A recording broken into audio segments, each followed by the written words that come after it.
So excited you are here on the show with us today. Welcome, welcome, welcome. Thank you. I'm excited to be here, to be in your energy and to share energy together. It's going to be so much fun.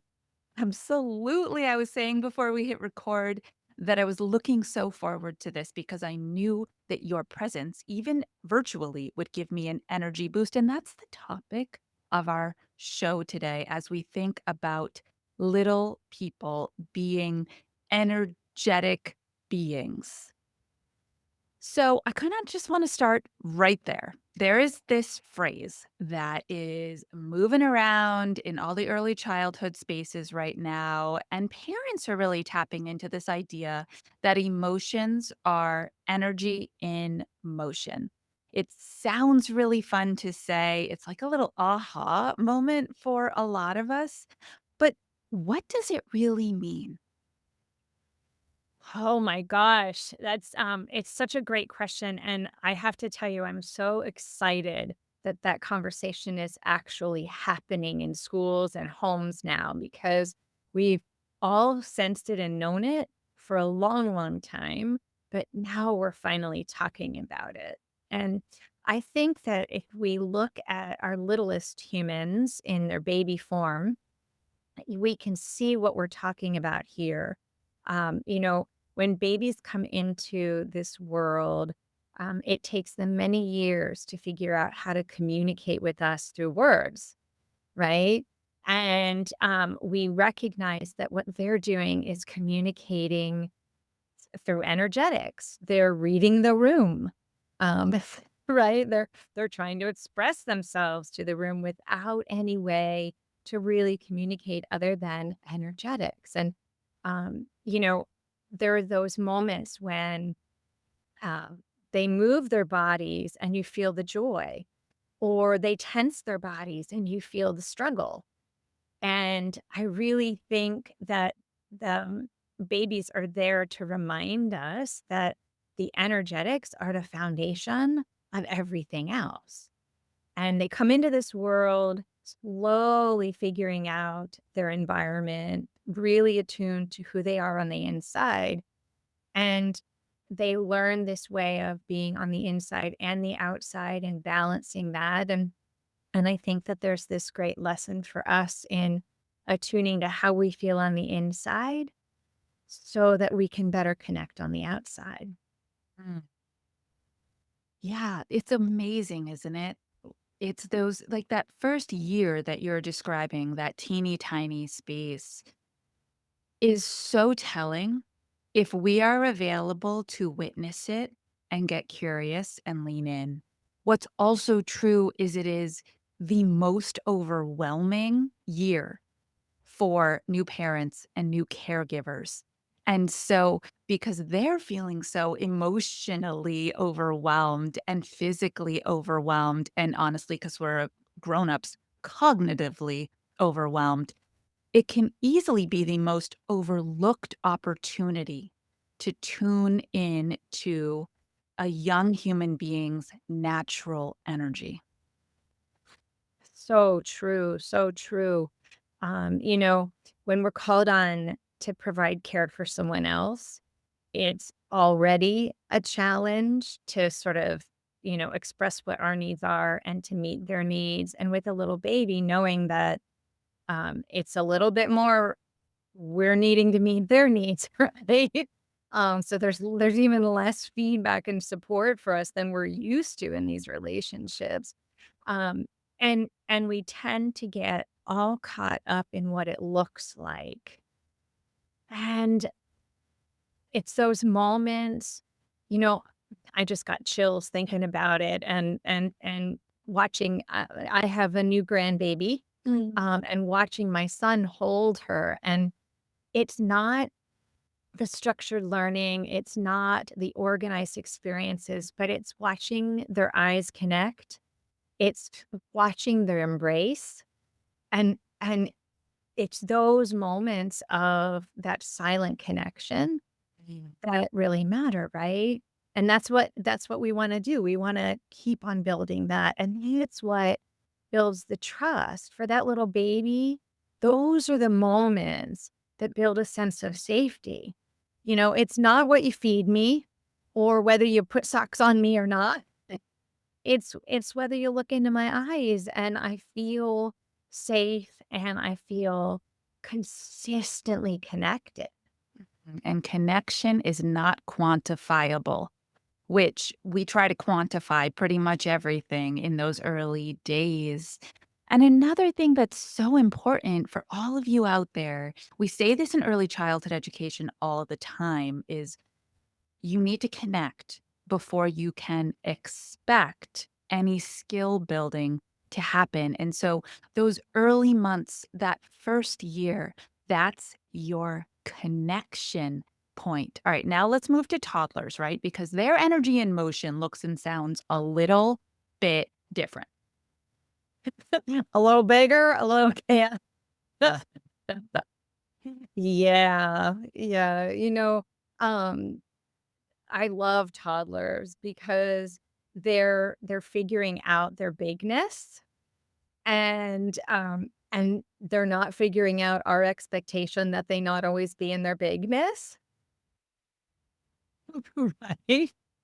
But I think if we sort of in the back of our heads keep this idea that they are still those little beautiful beings that we held, right? It's just we're holding more of an energetic space for them now. I was physically holding my baby. I am energetically holding my toddler, right? And as my little one has grown into this walking, speaking being, I now have the opportunity to to coexist in a different way, right? And to actually um, get feedback from them.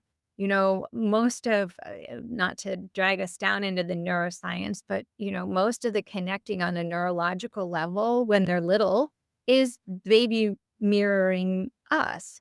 But once we hit toddler, toddlers are trying to get us to mirror them too, right? And so isn't that fun to play with this idea that, who's the boss right now? Yeah. Yes, and you know me, I love the neuroscience. So that's such an important point, right? The idea that as infants, they rely on us for everything. There is no autonomy in their world. And then as toddlers, they are stepping into a semi autonomous space where they're practicing that sense of self. And I just love the irony of it because, Piaget's theory of cognitive development. And he says at that point, they go all in. They are egocentric and everything is through their lenses.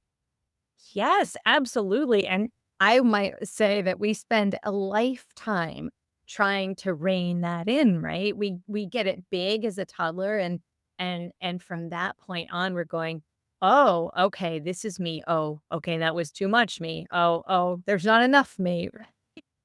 Yes, that's exactly it. So I call this affect, the way that we show up, the energy that we bring to the room, the energy we bring to our interactions.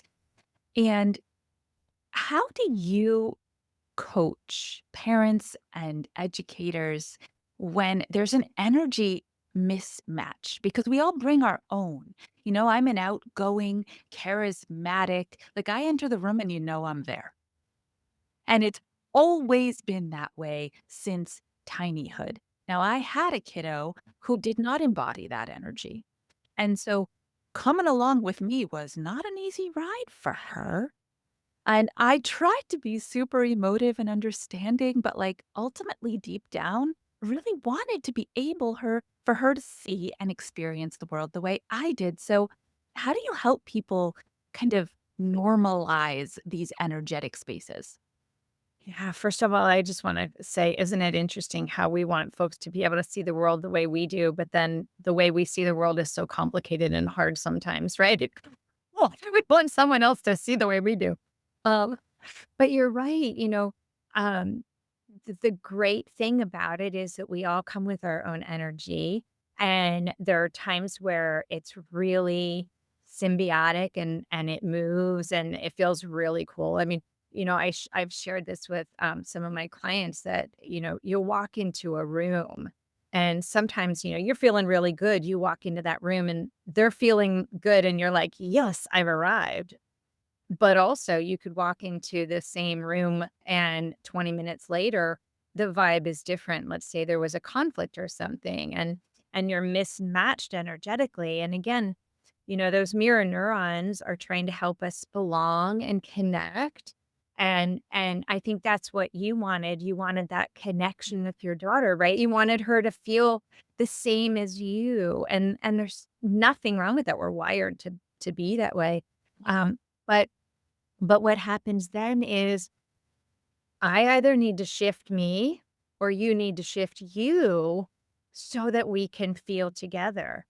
That's what it seems. But maybe we can just be in that energetic state and explore the energy around what is going on and not try to create a sameness, but enjoy a similar experience of the energetics. Ooh. And with little people, I find that to be so accessible because they are so malleable and they want to match a positive, joy filled energy. That's what feels good to them since they just inhabit that space. Funny story. Recently, I taught professional development to some preschool teachers. And for the first time ever, we tried a model where the PD happened in June at the very end of the school year with an overlap, a carryover to working together in the fall. And I thought, this is going to be an interesting experiment. I've never done it this way before. And in an unexpected twist, the communication got a little jumbled, and these teachers weren't told that they had professional development on the last day of the school year. Exactly. Until the night before. Uh-oh. And I was warned when I walked in, you might be walking into a tricky situation. And I said, because I'm not the same person that I was when my 20-year-old was an infant, right? I said, don't worry about a thing. And we allowed the frustration. We allowed the processing of the unexpected experience. And we normalized that that made really good sense to feel that way before even trying to have a conversation around the topic. I wish that that could be standard practice for interacting with small people because that's what they're asking for. Let me feel my feelings. Yeah, absolutely, and I love this notion of normalizing whatever is there and working with it, and in a lot of the yoga therapy sessions that I do with children, I sometimes would rather not hear what the diagnosis is or the story or what came with them to the studio or, whatever it was, and just become very present and feel what they feel. And then what I can do is if I get a sense of how they feel, I can start to offer them a matched vibration so that I am normalizing through my energetics, right? Through my movement. So I will find a body movement that we can practice together that doesn't even require me to say anything. I just start moving and they move with me. But we share the energetics of whatever they're feeling. So it normalizes it and it pulls the attention off of them in regards to having to explain or feel comfort in or discomfort or whatever it is. And then we share the energy and we can dissipate it together. We can either lower it if it's been too big and uncomfortable, or in some cases, and this is something I tried to stress in my book, is in some cases the energy is really low, right? There's a quietness, a softness, there's a heaviness. And we can even engage movements that move us up in energy too. Right? So even though a lot of our attention as parents is on the frenetic, How do I get them quiet and still? But, a lot of times too, there's a sadness or a worry or, some of these lower level vibrations that I want to meet them there too. And I want to help them move up. But either way, I can, if I'm tuned into myself enough and I can center myself, I can go into that engagement with that child and say, oh, here's where the energy is. I'm going to put myself out there energetically to match them so that there's an acceptance and a safe space for us to be in that energy. And then I'm going to play with more movements and more breathing to bring us to a centered space where we become regulated, and then once we're regulated, we're connected on that level, then we can move in whatever direction we want to. So that is one of the best descriptions I've heard about co-regulating. And when people talk about that, they use their well, first of all, regulation happens in the limbic system, right? So that's the part of our brain that is processing feelings. And when people talk about this with me, their questions are always, well, what can I say to help my child or to help my students in a co-regulation process? Now, words matter, but they're the last line of defense, not the first line of defense, especially when someone's in such a heavy emotional state. They need emotions met with emotion before they can have logic met with logic. Yes, yes, my favorite reference is when I'm really frustrated about something and someone says, "Well, calm down." Well, don't you think I would if I could?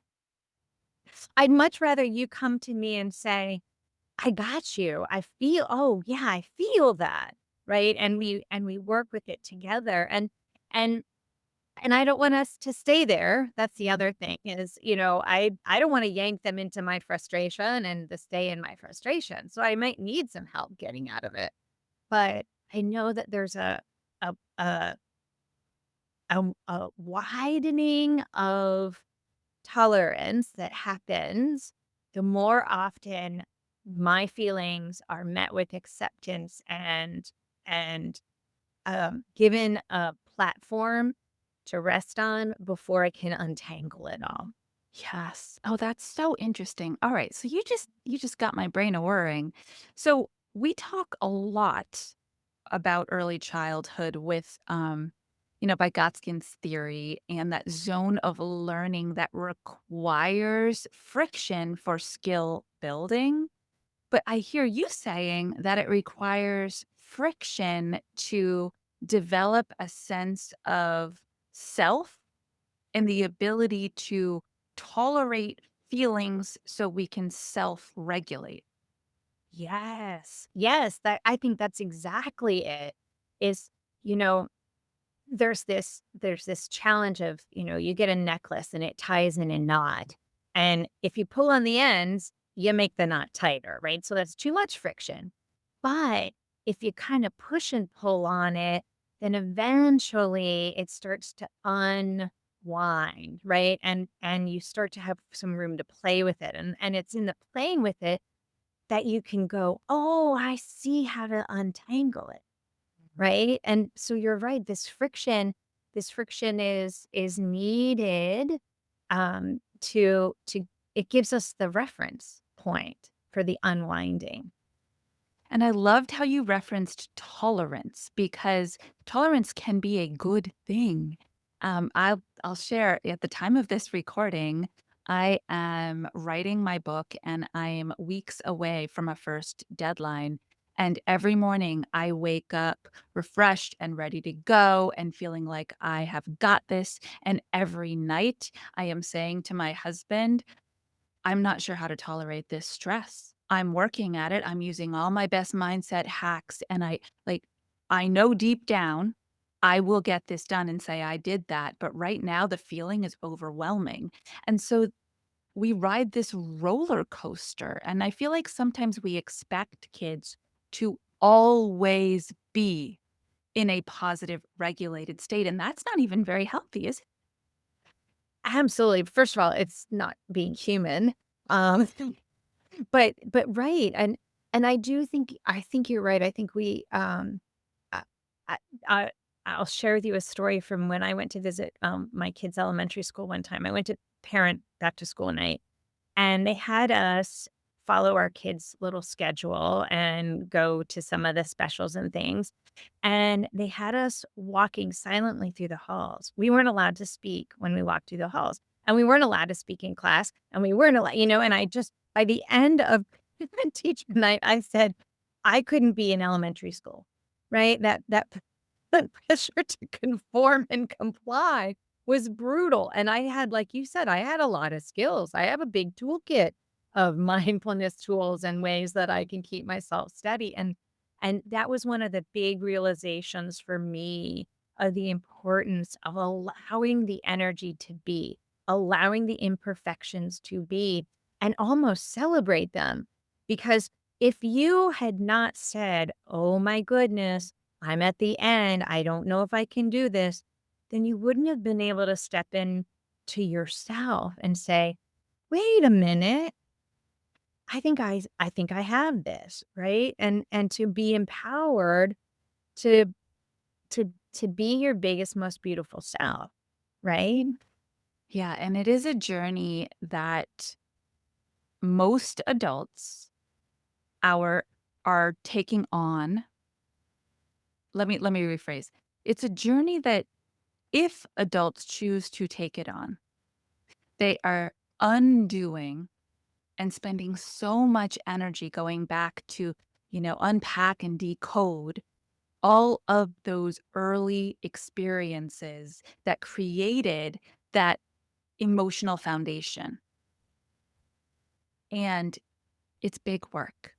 And so we run around, you and I, saying, if we could just, look at things through a we lens, even though these people are so tiny compared to us, we're going to give them the opportunity to build their who-ness and never doubt it along the way. The storms will come, the challenges come. That's life.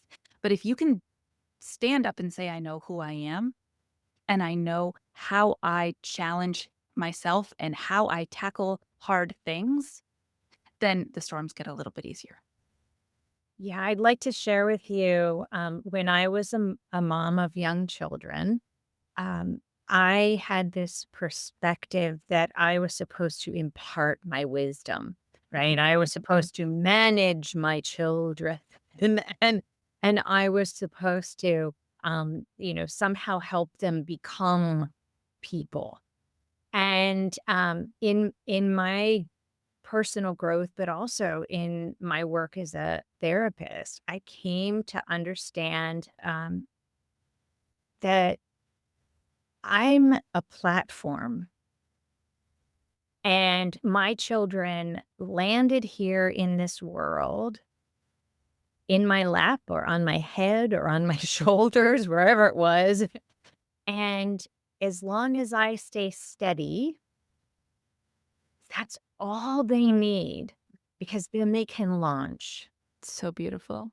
Right? And so I just want every parent out there to know that to me, the most magical gift you can give your children is to just stay grounded and present and be a platform and let them blossom into their who-ness.